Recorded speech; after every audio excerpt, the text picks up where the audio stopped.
In the summer of 1890, a night train bound for Vicksburg derailed on the outskirts of Claiborne County, Mississippi. Locals claimed they heard no whistle, no grinding of steel, just a sudden roar of flame that lit the marshes for miles. When rescuers arrived, they found the wreckage smoldering in silence. The cars had burned without smoke, and inside them lay dozens of bodies, charred beyond recognition, stripped of all features, all names. Not a single passenger could be identified. There were no surviving manifests, no tickets recovered. And yet the station master swore he had seen men, women, and even children board that night. 3 days later, Ashriff's clerk discovered a strange book lying on his desk. It was a ledger, old, water-stained, its cover embossed with no name or seal. Inside were 21 entries. Each bore the name of a supposed passenger who had never been on record as boarding the train. But beside every name was something else. Lines written in trembling ink, as if by different hands. Each passage read like a confession. Thefts, betrayals, and sins that seemed too personal to have been copied from any document. One entry ended with the words, "The wait is gone now. The train will take it." Another reads simply, "I bought forgiveness with a ticket." The sheriff locked the ledger in evidence, dismissing it as a cruel hoax. But in the weeks that followed, the town changed. The church bell rang at midnight, though no one touched it. Families along the tracks found scorch marks on their doorframes, and one farmer reported seeing the wrecked train gliding across the swamp, its windows filled with moving silhouettes, its whistle replaced by a low hum like breath beneath the earth. Newspapers called it the Fireless Crash, a name that lingered long after the case was closed. Historians later discovered that the ledger contained the signatures of real people, residents of Claiborne County, all of whom had died within days of the disaster. None were on the train. None had purchased tickets. The handwriting across the pages, though erratic, matched none of their own. Forensic analysis conducted a century later revealed traces of iron oxide andash pressed into the ink, as if the words themselves had been scorched onto the paper. The question that has haunted Mississippi ever since is not how the train derailed, but when the ledger was written. Some believe it was compiled after the crash, a ledger of guilt and repentance offered to explain the inexplicable. Others claim it was written before, a prophecy of death penned by someone, or something, that already knew who would burn. The documentary begins here, in the liminal space between evidence and myth, where history and superstition meet on scorched ground. A nameless train, a ledger of the dead, and a county that still swears it can hear the wheels turning through the fog at night. Was the crash an accident of man, or a reckoning of conscience? It was the night of June 3, 1890, a Tuesday, thick with humidity and the scent of river moss, when the Vicksburg Line No. 9 left the Claiborne County Station for its final journey. The timetable placed departure at 8:47 p.m., but by most accounts the conductor, Samuel Griggs, delayed departure by nearly 10 minutes. Their reason was never clear.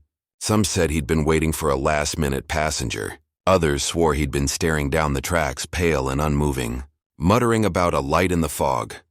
The platform attendants noted that no such light was visible, though one claimed that the air seemed to hum, as though the rails themselves were breathing. The train consisted of 6 cars, 3 passenger coaches, 1 baggage, 1 dining, and a final mail car that carried the county's payroll. Each car was lit by kerosene lamps and fitted with brass fixtures that glinted beneath the station lights. It was a proud machine, an emblem of progress in a state still haunted by reconstruction. By all logic, the No. 9 should have completed its route within 2 hours. Instead, it vanished 30 minutes after departure. Witnesses along the route later spoke of hearing the train whistle once, long and distant, followed by a sound that no one could quite describe. It weren't thunder, one farmer told the Vicksburg Sentinel. It was closer to a scream, like iron catching its breath. Others reported seeing a glow rising from the swamp, a pale orange halo that lit the trees but cast no shadow. By the time rescue crews arrived, the air was still and unnaturally dry, as if the fire had burned the humidity away. The wreck lay scattered across the marsh like bones torn from a skeleton. The tracks themselves were twisted into spirals. The most haunting discovery came when the rescuers began pulling bodies from the debris. None could be identified, flesh fused with fabric, jewelry melted into bone. Even the skulls bore no discernible features. The coroner's report described them as human remains of uncertain origin. Stranger still, none of the luggage survived. No clothing, no personal effects, no tickets. The only item found intact was a single brass pocket watch, stopped at 9:16 p.m., the exact time locals claimed to have seen the glow. Newspapers rushed to explain the event. The Clarion Ledger called it a mechanical failure of tragic proportion, while the Jackson Chronicle printed an anonymous letter alleging sabotage by striking railroad workers. But the physical evidence contradicted both. The rails showed no sign of explosives or tampering, and the engine, though melted, bore no indication of internal rupture. The engineer's lever was still clutched forward, as if he'd accelerated, not braked. Then came the testimonies. Survivors, it turned out, were few, but there were some. One, a telegraph operator named Thomas Hale, claimed to have seen the train moments before the crash. He was stationed at Port Gibson Junction, about 6 miles north of the site. At 9:10, he received a brief pulse through the telegraph wire. 3 dashes, then nothing. When he looked out toward the track, he saw the engine lantern bobbing through the fog. But it weren't red or white, he said in his later statement. It was green, like swamp fire. The next instant, the lantern vanished, replaced by a flare of light that spread outward without sound. Hale ran to send an alert, but before he could, the wire hissed and went dead. Another account came from a washerwoman named Lydia Jones, who lived near the bend where the derailment occurred. Her statement, preserved in the Claiborne County Archives, remains one of the most chilling. "I woke when the dogs began to cry," she wrote. "There was a shocking and then the sound of men whispering, many men whispering together. It came from the swamp. He went to the window and saw a bright shape passing between the trees. I thought it was the moon, but the moon was behind me. The light had a sound, like wind through glass." She later claimed she heard a woman singing, softly, mournfully, before the explosion. Historians would later dismiss her account as a fusion of fear and folklore, noting that swamp gases and mirages were common in the region, but local folklore grew fast. Within a week, newspapers from as far as New Orleans carried headlines about the ghost train of Claiborne County. Ministers declared the crash a sign of divine wrath. Skeptics blamed the humidity, claiming it caused spontaneous combustion in the oil lamps. Still, none could explain the complete absence of smoke, a detail confirmed in every witness statement. The fire had burned clean, devouring without residue. Days later, investigators began sorting through the wreckage. Among the twisted steel, they found the train's manifest, burned around the edges but legible in the center. The pages were blank, all except one. Scrawled across the bottom line, in what appeared to be blackened ink, was a single word: accounted. The handwriting did not match that of the station clerk, nor any known employee of the railway. Laboratory analysis years later revealed that the ink contained trace elements of iron and saline, more consistent with blood than ink. The manifest was sealed in an evidence vault in Jackson, but in 1934 the building caught fire, and all original documents were lost. Theories about the cause multiplied as the decades passed. The official inquiry listed unknown mechanical failure, yet those who studied the physics of the wreck noted an impossibility. The curve where the train derailed was too gentle to cause such a violent crash at the reported speed. Furthermore, there was no sign of collision. No animal, no obstacle, no sabotage. The train had simply left the tracks as if lifted. A few railway engineers in the 1920s conducted their own simulations, recreating the event on smaller models. Each time their results failed to replicate the way the train had twisted. One expert concluded that the engine would have needed to reach a speed of 130 miles per hour, an impossibility for that era's steam technology. Rumors persisted that something had been aboard that train which never appeared on the cargo list. Some whispered about government gold shipments, others about atonement papers, documents from a nearby penitentiary, listing confessions of prisoners awaiting death. The ledger discovered days later seemed to confirm these whispers, though no direct link was ever proven. Then there were the strange sounds. For weeks after the crash, residents near the site reported hearing faint metallic ringing at dusk, the same sound described by the surviving telegraph operator. Dogs refused to approach the wreck. Grass grew patchy along the rails, and water in the ditches turned brackish, tasting faintly of salt. When storms rolled through, the air filled with the smell of burnt sugar. A century later, in 1990, a team of Mississippi State researchers visited the site using ground-penetrating radar. They discovered that beneath the surface the soil was infused with microscopic metallic residue, iron oxide mixed with unknown organic compounds. The reading resembled neither ordinary corrosion nor fuel contamination. To this day, the composition remains unclassified. But perhaps the strangest detail of all lies in the testimonies of the first responders themselves. Several claimed that while recovering the bodies they heard murmuring, low, indistinct voices coming from beneath the debris. One rescuer, a deputy named Jeb Turner, wrote in his journal, "It was like a prayer but not in words. A rumbling sound, soft and endless, as though the wreck itself were breathing." Turner's journal was later donated to the county museum, though the pages containing that entry mysteriously went missing sometime in the 1950s. The final report closed with a single line that would echo through every retelling of the event. "The fire burned without fuel, the dead without names, the train without purpose. To this day, no one has determined what caused the derailment, why the passengers could not be identified, or who wrote the word accounted. Modern researchers have proposed psychological explanations, suggesting mass misremembering, collective trauma, or exaggeration born from grief. Yet every attempt to rationalize the event collides with one enduring fact: physical evidence contradicts itself. No burn pattern matches known accelerants. No human tissue was conclusively identified. And most damning of all, the number of remains recovered did not match any documented passenger count. The bodies were too many. As the section closes, we return to the manifest, the blank ledger that marked every life as accounted. Historians see it as irony. Theologians see it as prophecy. The wreck may have consumed more than metal and flesh. It may have devoured truth itself, leaving behind only the faintest echo of motion, a rhythm like wheels turning through fog, long after the world believed the train was gone. Whatever happened that night, the rails of Claiborne County still hum faintly when the wind crosses from the river. Locals claim if you listen close enough you can hear the distant whistle, 3 notes. Low and hollow, followed by the faint crackle of pages turning, as though somewhere deep underground, the ledger is still being written. The smoke over Claiborne County had barely lifted when the parcel arrived. It was a humid morning, thick with the scent of ash and magnolia. Sheriff Amos Reed had not slept for 3 days. He'd been standing at the crash site, watching bodies carried out in silence, their faces so burned or twisted that no family could claim them. Every night, the same dream returned, the sound of metal screaming in the dark, followed by a whisper he couldn't quite hear. When the postmaster's boy brought the small, weather-stained package to his desk, Reed thought it was another condolence letter, another offering of pity from neighboring towns.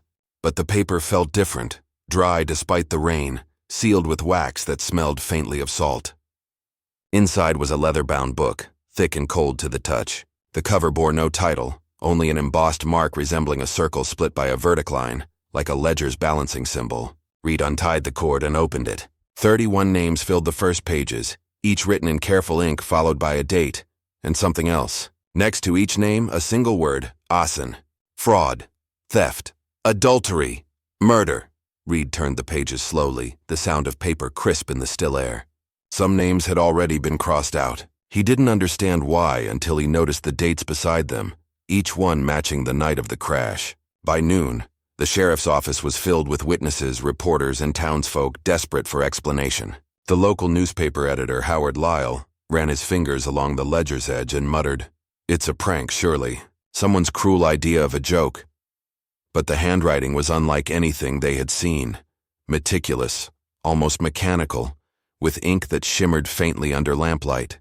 The coroner, Dr. Josiah Calhoun, examined the pages and swore the ink wasn't ink at all but something organic, something that smelled faintly of iron. The more they studied it, the more questions emerged. Who sent it? Why to Reed? And how did the list contain names no one had connected to the crash? 2 days later, a widow named Martha Ellis arrived at the station trembling. She carried with her a photograph of her husband, Henry, who had gone missing a week before the train disaster. He was no traveler, she insisted. He worked at the mill. Reed hesitated, but allowed her to see the ledger. Her gasp echoed through the room when her eyes landed on the name Henry Ellis. Fraud. She collapsed into tears, claiming Henry had embezzled church funds years prior, a secret known only to her and the late Reverend Mason. Somehow the ledger knew. Word spread fast. Within days, more families came forward, each finding a familiar name in those pages. A farmer's son who had vanished after stealing livestock. A seamstress rumored to have poisoned her sister. A preacher accused of infidelity who disappeared one Sunday after his sermon. All written down, all bearing the same structure: name, sin, and a blank line where a date would later appear. The town's fear deepened when one of those empty lines was filled overnight. No one had touched the ledger. Yet the name Clara Hensley, Envy, now bore the date June 18th. That morning, Clara was found dead in her home, her face frozen in a look of terror. No sign of struggle or wound. The doctor called it cardiac arrest. The priest called it punishment. Panic took hold of Claiborne County. Doors were locked, church bells rang without summons, and the ledger became both idol and curse. Sheriff Reed ordered it locked in his safe, but somehow it kept appearing elsewhere. On his desk at dawn, beside his bed at night, once even left on the church altar. The binding remained spotless, untouched by dust or decay. When he tried to burn one page, the flame flickered out before contact. When he buried it beneath the courthouse oak, the earth rejected it. By morning, it sat atop the soil as though spat out by the ground. The county's pastor, Reverend Greeley, declared it a divine record, a holy book of atonement sent to cleanse the wicked. His sermons grew fevered. "Each name is a confession," he cried. "The Lord accounts for all debts." The congregation nodded, trembling, as if afraid to disagree. But others, like Dr. Calhoun, insisted it wasped psychological contagion. Mass hysteria triggered by grief. "The mind craves order in chaos," he told the local Gazette. "They see God's handwriting when they should see trauma." Yet when the Gazette published his skepticism, Calhoun's own name appeared in the ledger 3 days later. Josiah Calhoun, Pride. That same night, he vanished from his home. His spectacles left on the bedside table, his pipe still warm. By midsummer, the town had turned inward. Families refused to speak of the ledger aloud. Children were warned never to say their names near mirrors, for fear the book might hear. Reed's deputy, Samuel Pike, begged him to send Theliger north to Jackson for scientific study, but Reed refused. "It came to me," he said quietly, "and until you understand why, it stays." His nights grew longer, haunted by faint scratching sounds from the locked drawer.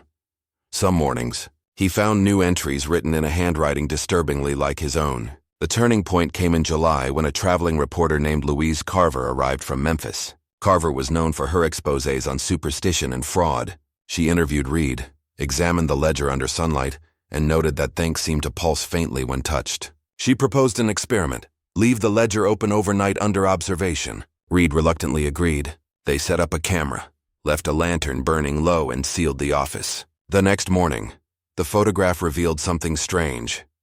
Not movement, but a faint haze forming above the book's pages, almost human in shape.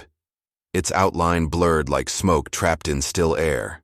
The new entry that morning read, "Louise Carver, doubt." Carver left town the same day. Her final article, never published in full, described Claiborne as a place where names die before people do. Months later, her remains were found near the riverbank, her journal half buried beside her. The last line written read simply, "The ledger knows before we do." As fear consumed Claiborne, strange atmospheric phenomena began. Radios, newly installed by wealthy merchants, flickered with bursts of static that sometimes carried whispers, voices repeating the names already in the ledger. Livestock refused to cross the old train tracks. Fog lingered longer than natural, and sometimes witnesses swore they saw silhouettes walking where the crash had been. Even the sheriff's hound refused to enter his office, howling at the drawer where the book rested. Scientists from Jackson arrived, led by Professor Edwin Phelps, an expert in anomalous writing materials. He took samples from the pages and discovered the ink contained trace elements of human hemoglobin and sodium chloride, blood and tears. "It's chemically possible," he said, "but morally impossible." That night, his assistant fled the county, claiming he heard the ledger whisper his name in the dark. Reed's own transformation was quiet but visible. The once stoic lawman began speaking less, sleeping rarely. When asked about the ledger, he'd respond, "It's not a book, it's a balance." Some believed he'd gone mad. Others said he'd been chosen as its keeper. Then one morning in August, the courthouse clock struck 7, and townsfolk noticed smoke rising from the sheriff's home. Inside, everything was untouched except his safe, which hung open. The ledger was gone. On his desk, in his own hand, Reed had written a single line, "All debts paid." His body was never found. Months passed. Without the ledger, Claiborne tried to forget. The crash site grew over with weeds. The newspapers moved on to fresher tragedies. But each autumn, letters began arriving in nearby towns, small, unmarked envelopes containing one torn page, each with a single name written in that same meticulous ink. The recipients often disappeared soon after. No sender was ever traced. By the turn of the century, the legend of the lost ledger had become Southern folklore. Preachers used it to warn sinners. Parents whispered it to frighten children into obedience. Yet in every retelling, one detail remained constant. The names kept appearing. In the 1920s, a fire at the Claiborne courthouse revealed the ledger again, sealed within the wall, perfectly preserved.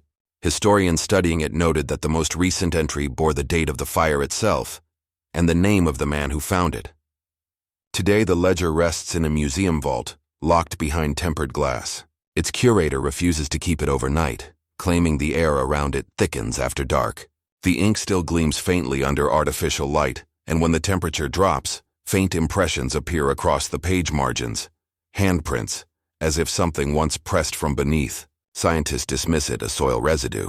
Psychologists call it pattern recognition, but those who've stood near it too long swear they can hear faint scribbling sounds as though new names are still being written. And in Claiborne County, locals still mark June 18th, the night of Clara Hensley's death, with candles along the old railway. They say the air smells of metal and salt, and sometimes, if the wind is right, they hear the whistle of a train that hasn't run in 100 years. Parents hush their children when thunder rolls, warning them never to speak ill of the dead. The ledger listens, they say, and it remembers. Perhaps it began as a hoax, a cruel invention born of grief. Or perhaps the crash, the ledger, and every name it claimed were part of something larger, a record-keeping not of this world. Whether divine or damned, the ledger continues its work. The ink endures, the names persist, and somewhere, perhaps in another county, another book waits to be found, sealed, silent, and ready to balance the next account. Because in Claiborne County, nothing truly vanishes. Not smoke, not guilt, and certainly not names. Only the living fade. The ledger remains. The summer sun burned low over Claiborne County as a delegation of scientists arrived from New Orleans, summoned by the Mississippi State Historical Society. Their leader, Dr. Thaddeus Kilpatrick, was an expert in anomalous materials, known for debunking spiritualist claims and exposing fraudulent mediums across the Deep South. Yet even Kilpatrick, a man of rigorous logic and precise calculation, admitted a shiver passed his spine when he first saw the ledger. It rested on a polished oak table in the sheriff's abandoned office, sealed beneath a glass dome. The leather cover, aged yet supple, exuded a faint metallic tang that none of the researchers could identify. Dust motes hovered above it, as though avoiding contact, and the air around it felt heavier than normal, causing several assistants to cough and sway. Kilpatrick's team began methodically. Samples of the ink were taken using micro-spatulas under magnification. Fragments of the pages themselves were analyzed for fiber composition. Carbon residues recovered from the train wreck were cross-referenced with soil and timber samples, yet yielded an anomaly: rare mineral traces often associated with 19th century funerary rites, specifically compounds used to preserve human remains during exhumation ceremonies in New Orleans cemeteries. "It's almost ritualistic," one young chemist whispered, reluctant to break the tense silence. Yet when they attempted to replicate the ink, no combination of iron, carbon, or plant-based pigments produced the same reflective crimson-brown sheen. The chemical composition included an unidentifiable salt compound, crystalline, resembling human tears in molecular signature, yet impossible to confirm definitively. Every attempt at forensic replication failed. Every formula yielded inert results. No binding agent, no fading, no chemical aging despite the ledger's obvious age. Meanwhile, Claiborne's spiritual leaders arrived, driven by equal parts fear and certainty. Reverend Isaiah Greeley, now in his 60s but still commanding the pulpit with authority, declared the ledger a book of remembrance sent from the Almighty to account for every sin unatoned. His cited passages from Malachi and Revelation, passages of judgment, warning that no mortal could fabricate such a record. Congregants nodded nervously as he held aloft a silvered cross. "It writes itself," he intoned, "for the Lord records all deeds, known and hidden, even in places untouched by law or conscience." The church became a center of vigil. Townsfolk came to pray for protection, bringing oil lamps, candles, and small offerings of bread and water. Some claimed that placing a piece of bread near the ledger caused ink to bleed faintly onto the crust, forming letters that no human hand could have written. Others said that whispering prayers aloud seemed to slow the appearance of new entries overnight. The divide between rational inquiry and spiritual conviction became more apparent when Dr. Kilpatrick attempted to catalog every entry. Names were consistent with missing persons, many of whom had no known association with the train. Yet every name carried a date that sometimes preceded disappearance or death by days, sometimes by months. When Kilpatrick consulted with psychologists about the phenomenon, they proposed a mass psychosomatic explanation. Post-Reconstruction, Mississippi was a landscape of guilt, fear, and moral reckoning. Communities had suffered through devastation, poverty, and the lingering trauma of war. The ledger, they argued, could have emerged as a collective manifestation of societal anxiety, projected through suggestible individuals like Sheriff Reed, the widowed and traumatized lawman who claimed ownership of the book. Perhaps the ledger was a symbolic device, a physical object that gave tangible form to communal guilt, converting abstract morality into legible, visible terms. The psychology team noted patterns of dissociation and hysteria in witness testimony. Some claimed to have seen their own names appear, even though they were present at home or in town during the writing, generating panic and real physiological effects such as fainting, fever, and tremors. It's a self-fulfilling prophecy, one psychologist explained. Belief in the book's power created the outcomes it predicted. Yet none of these irrational explanations accounted for the ledger's more inexplicable traits. Observers reported that the handwriting was consistent across all entries, fluid and legible, but possessed characteristics impossible for any known hand to produce. The curvature of letters sometimes defied normal motion. Slants and spacing remained uniform over hundreds of pages, unaffected by fatigue or change in writing instruments. Even the sheriff himself, upon close inspection, showed no correlation between his natural penmanship and that in the ledger. Attempts to superimpose handwriting samples from anyone in Claiborne County, school teachers, clerks, ministers, failed. Some suggested the ledger wrote itself. Skeptics rolled their eyes, but repeated observation confirmed the anomaly. New entries appeared overnight without human intervention. Ink remained wet for seconds, then dried into permanent form, never smudging or fading. Electrical instruments brought in by the scientists noted unusual electromagnetic fluctuations around the ledger, particularly at night. Thermometers registered minute increases in ambient temperature when the book was open, often fluctuating by up to 3 degrees within minutes. Microphones recorded faint scratching sounds when no one was nearby, interpreted as either wind through the building or unknown resonance. Yet these readings coincided precisely with the appearance of new names, forming visible letters while the researchers were not present. The team began journaling observations, noting that even minor acts, repositioning the book, touching the glass, or speaking nearby, altered the speed and clarity of new entries. Despite every scientific breakthrough or failure, the spiritual interpretation gained momentum. Preachers claimed the ledger was an instrument of divine justice, operating independently of human will. A growing number of townsfolk reported dreams in which the book appeared before them, a whispering shadow that revealed sins long buried. Some woke screaming with ink-stained hands or small, inexplicable burns along their palms. Folklorists suggested parallels with West African and Caribbean spiritual traditions, noting similarities with ancestral record-keeping, ritual divination, and spirit writing. Could the ledger be a manifestation of cultural memory, or something older, predating the community itself? Kilpatrick, however, refused to concede. All phenomena must have explanation, he insisted. Yet, when he returned to the train wreck site to collect additional samples, he noticed an unexplainable residue. Salt, faintly metallic, adhering to charred timber in the pattern of letters. No known chemical reaction could produce this effect, and attempts to replicate it in the lab failed. His assistants whispered that the site felt alive, almost listening, each step echoing in unnatural patterns. Even the local flora appeared altered. Moss and weeds grew around the tracks in a precise linearity, as though guided by unseen order. The ledger became a point of obsession. Visitors reported being unable to leave the room without first acknowledging the book, sometimes bowing, sometimes muttering apologies to the pages. A particularly disturbed youth claimed the book sang his name before he fell ill. Newspapers alternated between ridiculing the mysticism and sensationalizing it, printing lists of alleged new entries and connecting them to unexplained deaths, disappearances, or accidents in the county. By the turn of the century, the ledger had achieved legendary status.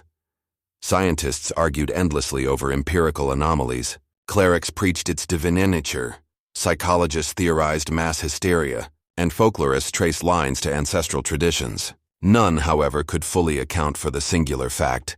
The ledger's handwriting remained unmatched, the ink undestroyable, and new entries appeared with eerie precision, often corresponding to events not yet known to anyone. Fact and superstition existed in a suspended tension, the rational and irrational intertwined so tightly that no observer could claim certainty. Visitors today, standing before the preserved ledger, report similar experiences. The faint metallic tang, subtle warmth, and occasional whisper-like scratches. Some see names form in the margins. Others feel an invisible presence guiding eyes across the pages. Scientists call it misperception. Clergy call it God's judgment. And yet the ledger endures, a silent arbiter between science and faith, rationality and fear. In Claiborne County, the ledger's mystery remains unresolved, a haunting reminder that some phenomena resist categorization, defy understanding, and continue to record sins in ways that neither human nor divine law could explain. Claiborne County, once a patchwork of fertile fields, small mills and orderly homesteads began to collapse under the weight of what the townspeople came to call the Ledger Curse.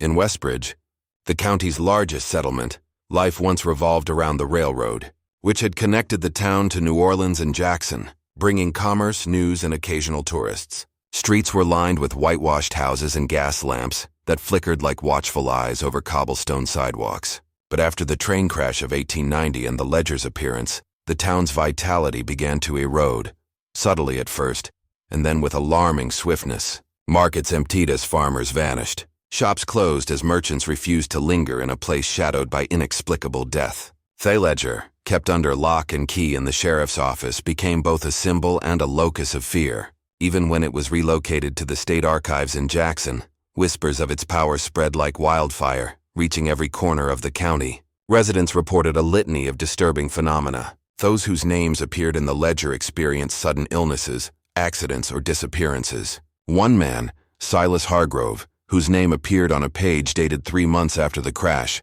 was found days later in a barn, unconscious and covered in strange abrasions. The coroner noted inexplicable swelling of the eyes and a faint metallic tang in his blood, though no foreign substance could be identified. Others, like the young widow Margaret Lee, simply vanished from their homes, leaving meals on tables, letters unfinished, and children bewildered. Families abandoned their properties in haste, leaving behind livestock, personal belongings, and, in many cases, debts unpaid. Streets once vibrant with chatter and commerce now echoed with silence. Even the wind seemed to carry a tone of warning, bending around corners and alleyways as though trying to avoid something unseen. The psychological impact on their remaining townspeople was profound. Chronic fear became pervasive. Individuals began locking doors and windows obsessively, avoiding eye contact with neighbors and speaking in hushed tones. Some developed ritualistic behaviors, believing that careful recitation of prayers, avoidance of certain rooms, or specific routes through the town could avert their names appearing in the ledger. Children were particularly affected, reporting hearing scratching under floors at night. "Someone is writing beneath us," they would whisper to each other, trembling. Adults attempted to rationalize these claims as hysteria, yet the frequency and specificity of reports were impossible to dismiss entirely. Floors, walls, and attics were inspected, yet no source for the scratching was ever discovered. Visitors and outsiders felt it too. Reports from merchants passing through described floors that creaked unnaturally, as though following a deliberate pattern, and cold drafts that seemed to target them specifically. One surveyor even claimed that while measuring the town's remaining structures, he felt invisible pressure on his shoulders, urging him to leave before completing his work. Religious institutions, previously pillars of community stability, were not immune. Churches in Westbridge closed their doors after repeated accounts of spectral activity within sanctuaries. Ministers reported pews rearranged overnight, hymnals left open on passages predicting sin or punishment, and salt traces inexplicably coating pulpits and communion tables. Clergy attempted exorcisms, prayer vigils, and fasting, but their efforts often coincided with new entries appearing in the ledger or sudden illness among parishioners. Reverend Isaiah Greeley, who had been an early advocate of interpreting the ledger as divine judgment, lamented privately that even faith itself cannot escape its mark. Lay people began to distrust their spiritual leaders, wondering if their guidance might unintentionally bring further harm. Congregations dwindled, leaving sanctuaries echoing with emptiness, shadows that moved independently of sunlight, and the faint smell of ink and metal. By 1895, the county seat resembled a town in slow-motion decay. Reports of disturbances continued even after the ledger's removal to Jackson, with new manifestations seemingly detached from physical proximity. Residents claimed to hear faint weeping from the archives, often accompanied by changes in humidity and unexplainable salt corrosion on shelves and filing cabinets. Pages of the ledger, meticulously photographed by clerks for preservation, were found rearranged when viewed a day later, sometimes in sequences impossible to replicate manually. These incidents were documented by local historians, forming a persistent record that became the basis for both fear and fascination. Some theorized that the ledger's presence had infected the town's atmosphere, leaving behind a psychological residue that manifested in tangible ways, while others insisted that the ledger had always been supernatural, independent of human observation, and the town's decay was the inevitable consequence of proximity to a cosmic moral arbiter. As the years passed, families that remained adapted to an existence dictated by both superstition and observation. Children were taught to walk silently after dark, to avoid looking at reflective surfaces, and to speak only in muted tones. Families maintained journals of daily events, cross-referencing them with local disappearances and ledger entries, attempting to predict potential threats. Local doctors reported patients experiencing sudden panic attacks, insomnia, and paranoia, with symptoms clustering around dates matching new ledger entries. Anthropologists later suggested these behaviors were a form of culturally induced mass hysteria, the collective psyche attempting to assert control over an uncontrollable phenomenon. Yet even those with medical explanations could not account for the physical manifestations. Scratches beneath floors, rearranged objects, and faint metallic smells appearing inexplicably. The ledger became a lens through which the town's remaining inhabitants interpreted every misfortune. A burned barn was seen not as fire damage but as an act of judgment.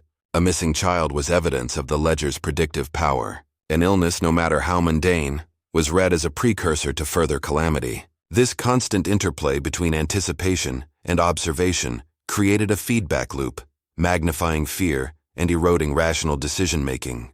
Inhabitants seldom left their homes after dark, relying on candlelight and the occasional neighborly escort to traverse the streets. Travel beyond town became rare. Commerce and agriculture stagnated, deepening economic decline and reinforcing isolation. By 1900, Westbridge was a shadow of its former self. Roofs sagged, windows were boarded, and streets once bustling with carts and horses were cracked and overgrown with weeds. Visitors described an oppressive stillness, punctuated only by faint scratching sounds from within empty buildings, whispers of unseen presences, and a pervasive metallic tang reminiscent of the ledger itself. Families that stayed maintained constant vigilance, and local schools operated on irregular schedules to avoid evenings when the ledger might act. The town became a locus of rumor, research, and fear, attracting occasional investigators from distant cities, each hoping to understand or debunk the phenomena, yet invariably leaving unsettled. Some left with notes describing unnatural chills, altered shadows, or faint, barely audible voices calling names they'd not heard before. Despite all measures, new names continued to appear in the ledger. Locked away in the state archives, separated from the town by miles, it retained influence over Westbridge, underscoring the intangible, yet undeniably felt, reach of its curse. Whether through psychosomatic phenomena, unexplained natural effects, or something beyond empirical understanding, the ledger's presence dictated behavior, altered perception, and imposed a moral and psychological weight that shaped every remaining aspect of life. Historians later remarked that Westbridge's decline was not caused by economics or environment alone, but by the interplay of fear, superstition, and psychological contagion originating from that single object. Even today, stories persist among descendants of Claiborne County residents. Fields remain overgrown, abandoned homes stand silent, and those who explore the ruins report soft scratching, the faint smell of ink and salt, and the uneasy sensation of being watched. The town's descent illustrates a rare phenomenon where tangible object and intangible fear coalesce, leaving a community both physically and psychologically scarred. Scholars debate whether the ledger itself possesses agency or merely catalyzed pre-existing anxieties. Theologians argue it is a vessel of divine judgment, while psychologists insist it is an artifact of collective trauma. Yet one truth remains unanimous. Claiborne County and Westbridge in particular was never the same again. Its streets, homes, and fields bear testimony to a curse that is at once mechanical, spiritual, and deeply human, forever blurring the line between observable reality and the shadowed territories of superstition. The lost ledger of Claiborne County has long eluded definitive explanation, drawing scholars, theologians, and forensic experts into a tangled web of hypotheses that range from the rational to the metaphysical. Modern historians approach the ledger as a historical artifact, attempting to situate it within the context of 1890 Mississippi, a society reeling from Reconstruction, social upheaval, and the lingering trauma of war. In this framework, some argue the ledger was an elaborate act of confession or moral reckoning, possibly crafted by a survivor or someone intimately connected to the train crash. Its entries, each naming a sin and an individual, could be read as a reflection of communal guilt. Fraud, theft, betrayal, and even murder were documented in ink that has resisted decay, as though preserving memory itself. The ledger's existence, the historians argue, may have functioned as a psychological vessel, a tangible manifestation of the town's unresolved anxieties, a repository where the collective moral conscience could find voice. Within this lens, the deaths and disappearances associated with the names are not necessarily caused by the object itself, but by social and psychological mechanisms catalyzed by fear. Yet rationalist interpretations face persistent anomalies. Forensic experts who examined original pages from the ledger note elements that resist explanation. The ink contains rare metallic compounds that were not commercially available in Mississippi at the time, and trace elements consistent with funerary rites are present. Some analysts speculate that the ink may have originated from imported European sources, possibly employed in esoteric practices. The paper itself is composed of an unusual blend of pulps, interwoven with fibers that mimic human hair. Scientific testing has repeatedly shown that, under specific environmental conditions, certain letters appear to shift subtly over time, a phenomenon not accounted for by chemical reactions alone. Digital scans of the ledger, conducted in the 21st century, revealed new anomalies, letters rearranging themselves, words appearing in locations previously blank, and faint imprints suggesting the addition of names long after the physical ledger was sealed. One particularly chilling observation emerged when an archivist uploaded a scanned copy to a secure server. The date of the final entry coincided precisely with the upload. The implication, whether by unknown natural forces, psychological suggestion, or supernatural agency, the ledger seems to interact with the present as much as the past. Theological interpretations provide another lens. Preachers, clergy, and theologians often frame the ledger as divine intervention, a book of remembrance reminiscent of apocalyptic scripture. Within this paradigm, the ledger operates as a moral arbiter, recording sin in a permanent and inescapable fashion. Some interpretations liken it to the Book of Life and the Book of Death, referenced in biblical passages where human actions are inscribed and judgment follows inexorably.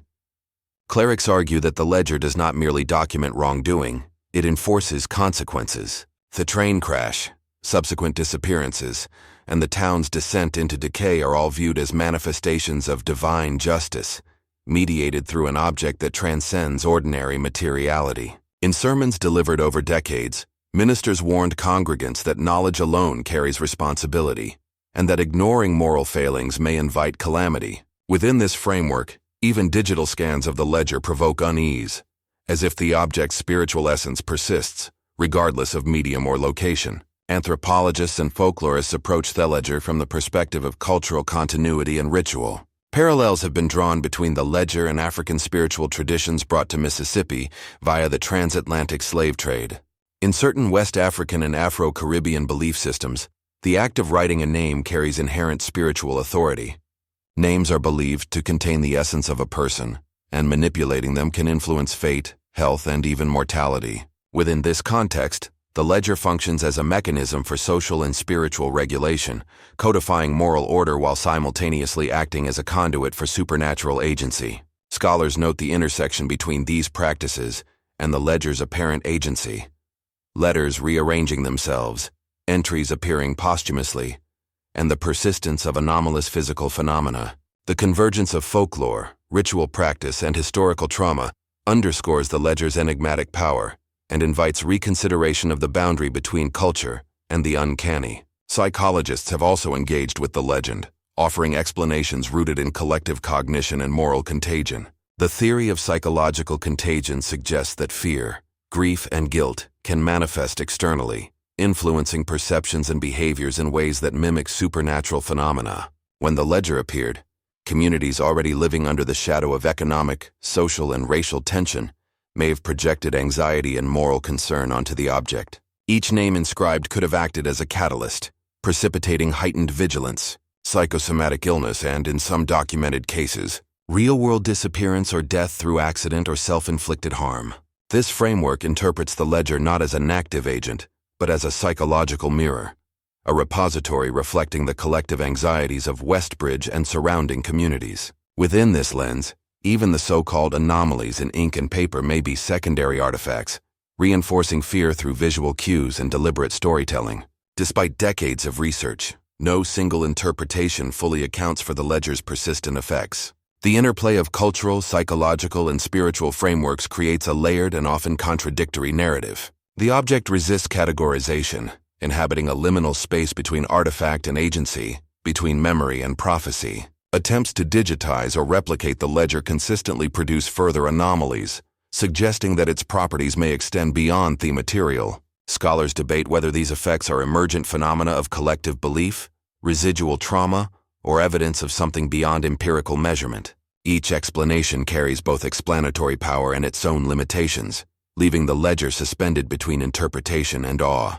Finally, the ledger's enduring influence is evident in modern culture. Folklore podcasts, historical reenactments, and even local ghost tours perpetuate the legend, ensuring that new generations engage with its mysteries. Anthropologists argue that this continued relevance reflects a human desire to confront the unexplainable, to externalize guilt and fear into a tangible object. In this way, the ledger operates as both historical document and mythic construct, shaping behavior and narrative across centuries. Visitors to Jackson report the same uneasy sensation once felt in Westbridge: temperature fluctuations, unexplained shadows, and the perception of movement in peripheral vision. Even now, the ledger functions as a mirror, showing humanity its fears, moral failings, and the uncanny intersection of past and present. The last scanned image, featuring a new entry coinciding with the day of its upload, ensures that the mystery remains active, an open-ended puzzle that continues to provoke, terrify, and captivate. The ledger's legacy, straddling history, psychology, religion, and folklore, demonstrates the persistence of objects that encode collective memory and moral scrutiny. Whether through supernatural agency, cultural projection, or psychosomatic influence, it continues to challenge human understanding. Each theory offers insight yet refuses closure. Every interpretation, rational or mystical, is accompanied by a counter-interpretation, ensuring that no single narrative dominates. Scholars, religious figures, and curious observers are united in their recognition of the ledger's power. It is a vessel of enduring mystery, simultaneously reflecting and shaping human fear.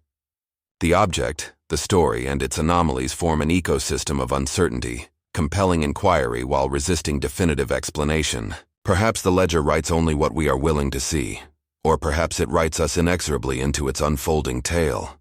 The lost ledger of Claiborne County remains one of the most perplexing enigmas in American history. Today, it rests sealed in a climate-controlled vault in Jackson, Mississippi, shielded from light, humidity, and human touch. Archivists speak of it in hushed tones. Few are willing to linger in the room after dusk, reporting a palpable tension as if the ledger itself observes. The ledger's surface bears the same smooth, dark ink that has confounded scientists and historians for over a century. Every name, every sin recorded, seems to pulse with a quiet insistence, an insistence that memory, guilt, and consequence are never truly confined by time. Despite repeated studies, no definitive explanation has ever been agreed upon. Forensic experts, theologians, folklorists, and psychologists alike have offered interpretations, yet none satisfy fully. Each theory opens a new line of questioning, exposing layers of human fear, belief, and fascination. The train crash site, long submerged beneath the Claiborne swamps, has become a place of quiet rumor and spectral observation. On fog-laden evenings, locals report hearing a faint whistle carried across the water, a sound that seems to echo from both the past and the present simultaneously. Lanterns, some say, float through the mist, tracing the invisible outline of tracks that no longer exist. Children whisper of ghostly figures walking barefoot near the levees, and fishermen swear their nets catch nothing but empty echoes. These stories, repeated in hushed conversation, blur the line between historical tragedy and folklore. The town itself has been transformed into a living memorial, a place where absence weighs heavier than presence, where silence carries the memory of uncounted lives. Perhaps Theliger's enduring power lies not in the identification of the dead, but in its function as a mirror for the living. Its pages, inscribed with sins and secrets, remind us that guilt, fear, and consequence are not abstract. They are carried in memory, ritual, and story. Was the ledger a warning to those who walked carelessly through moral decay? A confession left by a survivor, too burdened by what they had seen? Or a curse written by a collective conscience, compelling generations to confront unresolved debts? Some argue it represents divine judgment, others suggest psychological contagion, and yet more insist it is a relic of superstition brought to life. All interpretations converge in a single uncomfortable truth. The ledger's meaning is never fixed, and its presence demands attention. Even as the physical ledger remains locked away, its influence permeates everyday life in Claiborne County. Scholars who study it are drawn into obsession. Storytellers craft narratives that change with each telling. Tourists visit the swamp seeking a tangible encounter with the inexplicable. The line between observer and participant blurs. Every ripple in the water, every fog-enshrouded lantern, every unexplained sound becomes a reminder that some mysteries are not meant to be solved. They are meant to endure. Perhaps the names were never intended to mark the dead, but to haunt the living, inscribing upon us a persistent reminder that some debts, whether moral, spiritual, or psychological, can only be traced in memory. In this way, the ledger remains alive, not as a record of events, but as a living story that refuses to be forgotten.